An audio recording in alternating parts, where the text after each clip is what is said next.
Brent, welcome into the program, man. I hope you're having a great day. I am, and good to be with you too. And the amusing thing about this, Ryan, if the Manning Passing Academy wasn't this weekend, we would not have known about this. It would have been quiet as a church mouse, and nothing would have been said about it. He would just roll in camp, and like nothing would have happened. But this would be the first question everybody wants to know about. So that's true. Oh, and trust me, and I expect at some point the SEC, I don't know exactly when. I don't think I've missed this, but I've been counting down to see exactly who's going to be representing the University of Alabama. But can't come out yet. Yeah, but could you imagine? I mean, we're 2 weeks away from Monday is when it begins. Tua's going to step up, and it's going to be hamstring. Mm-hmm. How are you health-wise? And even Nick Saban even got a little irritated back in the spring because people kept asking Nick Saban about health-wise, and he kept saying he's fine. He goes, I don't know where you guys get this stuff at. Do you want me to go get the doctor and bring him in the press conference? You remember some of those questions, the way Nick Saban answered those. You want me to get the doctor because you don't believe me? So it's kind of unique to see all this sort of grow and develop with Tua Tagovailoa. But I do understand it because he is a very important player. If he's not part of this team, I don't know Alabama can win a championship. Agreed, absolutely. Well, frankly, although the schedule, the way it is, they could run the ball and play defense and still be probably 10-2 with the schedule. But yes, he is the single key ingredient. And again, give him credit. He's lost 15 pounds. So, I mean, he's in great shape. I mean, your question's correct. Is he injury prone? That is a fair question, and I'll be interested to see if anyone asks him that at media days. Well, and maybe this is that extreme. You do want to take precaution, but I spoke with two sources down at the Manning Passing Academy, and pretty much when you have a passing academy, and let me sort of set this up the way this works. Yeah. Volunteers are the camp counselors from the colleges, and there's a trade-off. You're a top-notch quarterback from one of the major schools. You get invited to the Manning Passing Academy, and for the trade-off, you work the camp for the high school kids, but the trade-off is you also get help from Eli and Peyton and Archie to kind of guide quarterbacks. So there's a trade-off. They don't want to get a reputation out here. Tua gets hurt down here or he aggravates even further. They don't want to get the stereotype out there, oh, man, you go down there, they're going to work you to death. So that's why they made the decision of saying, hey, it's a slight hamstring. We're not going to take a chance with this. We're just not – we're not going to be there. But see, to me, the thing with the Manning camp is, number one, you've got all these SEC quarterbacks. Every SEC quarterback is supposed to be there except Felipe Franks of Florida and Kellen Mond of A&M.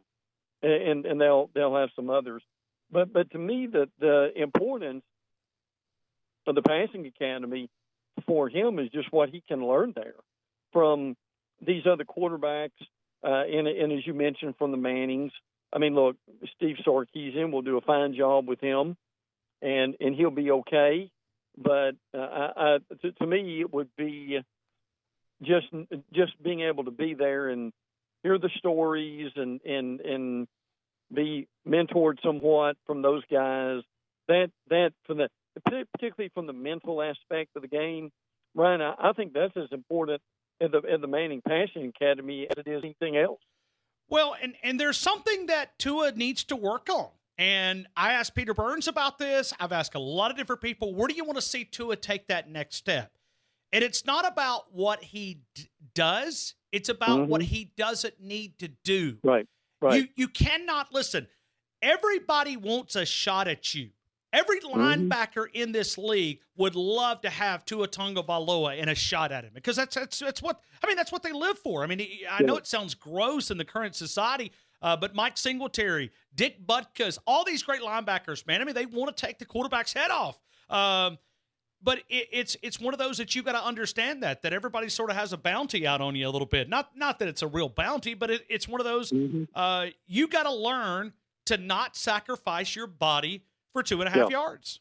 Yeah, absolutely. And see, the other thing that you would get from the Mannings, particularly Peyton, is Tua also needs some defenses. And I don't know if there aren't many better quarterbacks on the planet as far as in reading defenses than Peyton, correct? So 100%. that would have been, I think, as beneficial to him as anything else. Well, and I would, even though the Thibodaux, Louisiana is quite a ways away of a drive, I would have loved to have been able to see Tua Tagovailoa compete with accuracy because they do a competition that's kind of a, it's a spectacle. I'd have loved to have been able to see him compete against the nation's best quarterbacks. Absolutely. Oh yeah, there's no doubt about that. I've always said that I would love to be there at night, just to be a fly on the wall and hear the stories. I mean, how great would that be, just to be able to see that? But you're right. To see the end. You get some nuggets that come out of there too. I mean, you'll get from the Mannings and from the other officials who were there. That there will be stories of the progress of some of these quarterbacks. That'd be and I don't know how many media they will let in, but that would be look, if you want to cover something during the summer. To me, that'd be one of the better things you could cover. Well, and I went down last year, but the University of Alabama blocked Jalen Hurd from talking to the media, and I know that never really got out. I mean, I talked about it here on the program, but Alabama really created the problem within the problem because that's when because even Jalen addressed this. He said, I get my chance to talk, I'm going to talk. They had blocked him for the Manning Passing Academy because they wanted to kind of control the situation. And then when he gets to August, he explodes because, at the end you had SEC Media Days and you had Nick Saban, his head coach, standing up and saying, well, we don't know if he's going to transfer or not. I mean, and it's like you didn't let the guy talk. I mean, and you sort of kind of blocked him a little bit. So they created a problem. But you can also, like I said, you can understand why he was held out. But it's also you understand a little bit of the panic because it is Tua Tagovailoa and his championship, as we were talking about. It's been certainly a big conversation here locally. It's exploded, and the rumor becomes a mile long time it gets to the end. Sure, absolutely, but people need to realize that this, frankly, is a little bit of nothing, and that he will be fine very quickly. But the reality of that is, though, Ryan, is that the importance of him getting back and getting that hamstring straightened out and then working on that hamstring to get it to be stronger and be able to deal with it. And look, if anybody can deal with a hamstring injury, it's this University of Alabama training staff. That's one of the best anywhere. But with all that being said, what do you do in camp? Because you got to get him ready. You got to get him synced up. But what precautions do you take? Understanding that he's the difference between you winning a national title and not winning a national title. I mean, what do you do to protect this? I mean, do you try to limit – and even during the game, if you're Nick Saban, do you take a different approach when you get up on somebody 35-7? I know your mentality is being coached all the way through the fourth quarter and, explode on the sidelines with 2 minutes to go and, you're up by 50 points. But what do you do in the season? Do you play it a little bit more conservative with Tua Tagovailoa? Well, possibly.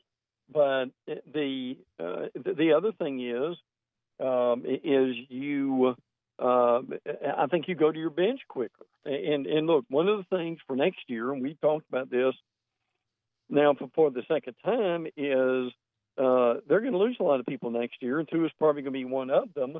So the sooner you can get some of these other guys some work, i.e. His younger brother, the better you're going to be. So, but you're right. You've got to be able to do something, Ryan, during fall camp, especially during the scrimmages, just to work on timing and so forth. So, I mean, they're smart. They'll be able to figure that out as to what he can do and what he can't do, and get him up there. But the important thing I think is going to be over the next few weeks before camp, it just whatever weakness there is in that hamstring, is to be able to get that straightened out ASAP. Brent, you live in a pro town. an NFL town that puts everything under a microscope, even things that you look at, and sometimes it's for players to drop. Kurt Warner told me that he thinks Tua Tagovailoa has a chance to be the number 1 overall pick next year. He has that skill set. I mean, he described it as God-given ability. He said you can't coach what he has. Right. The consideration in that state that you live in, they're already talking about tanking for Tua down in South Florida for the Miami Dolphins. And so when you look at this, though, at what point do the NFL GMs and the scouts go, hold on a minute. College, NFL, the hits are different. The physicality is different. You got to play more games. At what point even though it's a slight hamstring pull, at what point do those NFL GMs look at it and say, all right, you got to go 13, 14 games straight without getting hurt. You got to go through an off season without having an injury. You broke your hand last year. Maybe it's just coincidence, but those NFL GMs, they put you under a pretty thick microscope. They do, but here's the caveat to that. Because they're afraid someone else will draft him, that they will take the risk and they will select him, even if they've got a little bit of reservations and hesitation about doing it. That is their thought process, and that thought process of losing him will easily outweigh any prospect of not drafting him because we're concerned that he could be injury prone. Brent, we were talking about this yesterday, and I'm going to ask you because you cover the SEC as close as anybody I know. Is Georgia in better shape now with Kirby Smart than they were a few years ago with Mark Richt? By far. It's not even close. In what ways? In what ways? Well, look, I know people can drag the records out, but I think the way of being able to win the division, the way they get into the SEC championship game, they recruited players I don't think Mark Richt would have gotten, frankly, and they are. This is a much bigger and stronger team than what they had with Mark Richt. And look, I love Mark. I love Mark being a Christian and what he stands for. But I'm watching them, talking to too many Georgia beat writers, that there is a major difference in philosophy and recruiting than there was under Mark Richt. So is this a better coaching staff than Mark had? Yes. Are there better players? Yes. And look, that they're not going away. Could they possibly take a step back this year? Maybe. But even though they lost Holloman as their wide receiver, they've still got a lot of freshmen. The Pickens kid, obviously, is one who can come in and help them.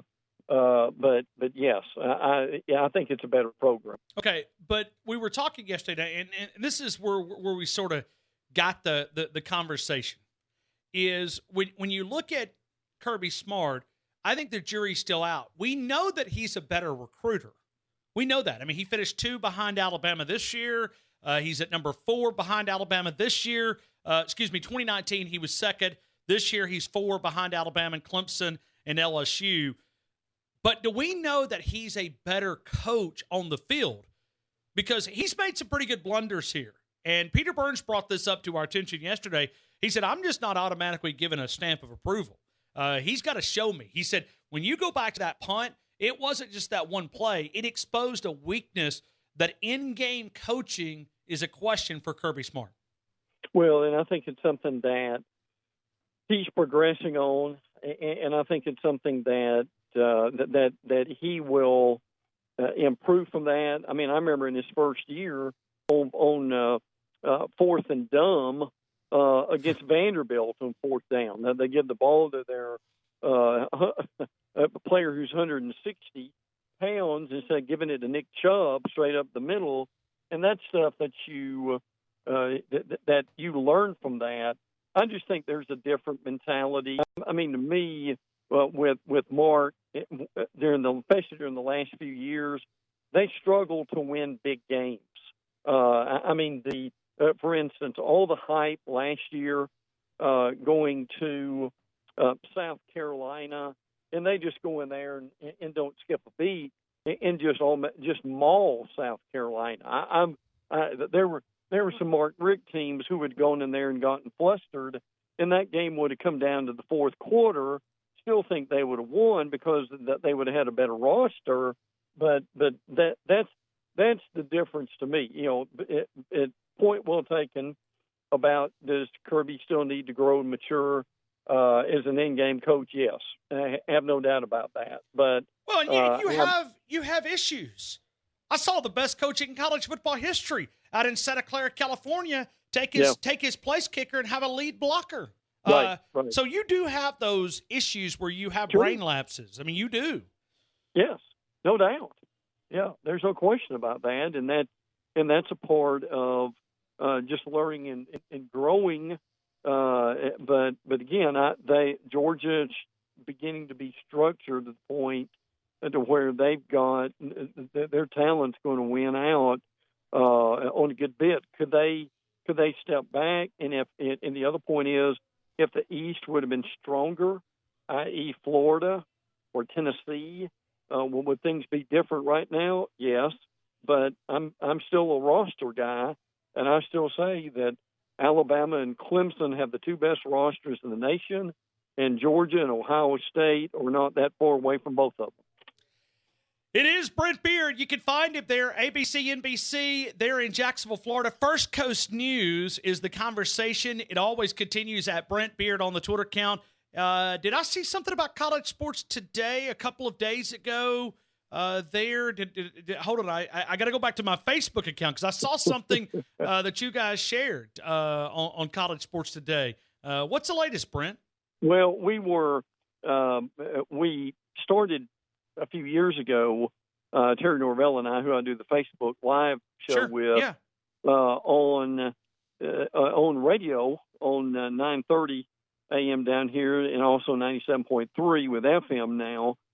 So we were on the host of that show.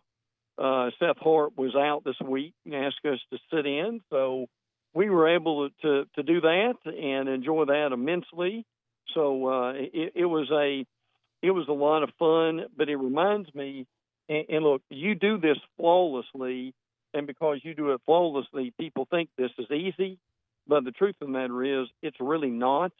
To be on all the time and have guests and to be on your game consistently. So it always reminds me when I do a 2 or 3 hour show like that and host or co-host it, how difficult it can be. But it's a labor of love, and we enjoyed it. I hope to do it again soon. No doubt. Listen, Brent, you and I, we've made it through the month of June. We've made it, Brent. If you were here, I'd hug you. Once again, it's a lot easier than what it was 15 years ago. The conversation continues as always. Brent, I appreciate you, man. I'll see you in a couple of weeks, and we'll have to work out next Friday because I can already feel the sore throat from here.